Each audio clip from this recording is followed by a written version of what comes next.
Hello. Hello. Hello, magandang buhay po sa ating lahat. Magandang araw. Here in Gapan City, Nueva Ecija, Philippines. Meron na naman tayong oras para batiin ang ating mga minamahal na kapatid ng aming ina, Tita Fe, masilang mo, Tita Baby Rosalina, masilang Soleta. Sila mga nasa Amerika, malayo sa amin. Pero they remind us of our mother na wala na ngayon. So, pag weekend, kasama kami, nagluluto, planning our meals for the whole week. Ito yung mga pagkain na sa harap namin ngayon. Yung iba, syempre, ulam namin na natira nung isang linggo. Yung iba naman, uulamin namin bagong lulutuin. So, ito yung kanyang ampalaya, dahon ng ampalaya para sa good health. Ilalagay namin sa munggo. Yung iba,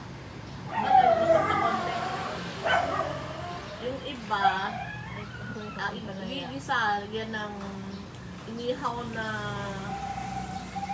tilapia, igigisa. Dahon ng ampalaya. May kamatis. So, sa harap natin, yan nga, nag-iwa tayo naghihimay ng dahon ng ampalaya. Ito yung ating munggo.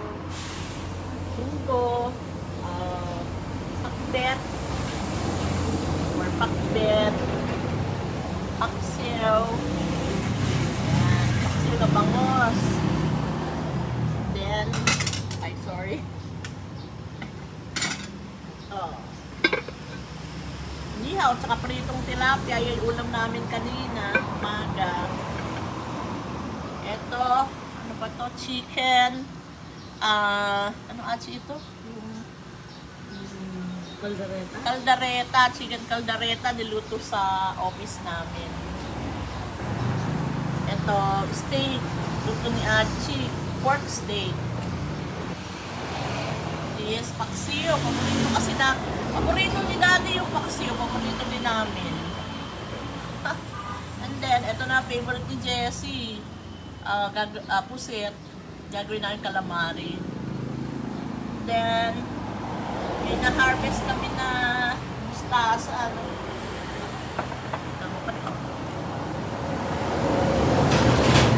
Bango. Purong mustasa.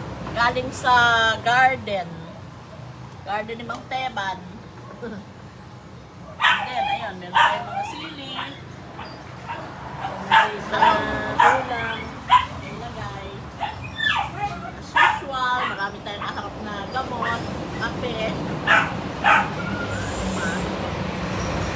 Ayan, this is our weekend menu. Siyempre, magpaplano pa tayo. Anong ulam sa Lunes, Martes, hanggang Biyernes na naman. Next week will be busy. Ako busy. Kung mapasok sa office.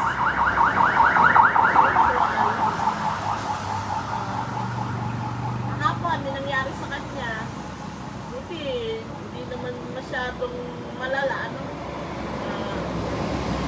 Madulas kasi ang daan. Madulas ang daan na nagkaroon ng konting aksidente, yung tricycle na sinasakyan nila napunto ng seatbelt.